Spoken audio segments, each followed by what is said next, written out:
Hello! In this video I will show you how to set up parental controls on TECNO Pova 6 Neo. So you have to start by opening your settings application, and then you have to scroll down and click on Google. Now click on Kids and Family, and then click on Parental Controls. Now click on Let's Do This and click Sign In.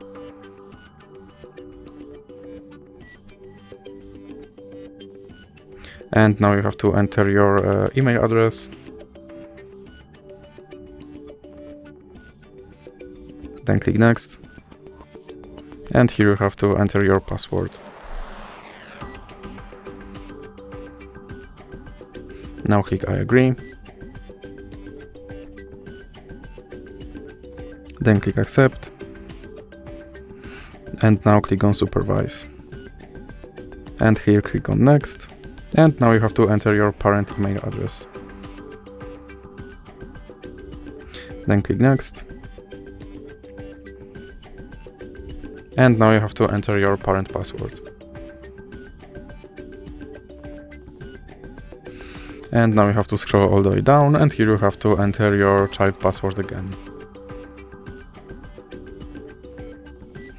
Then click on Next.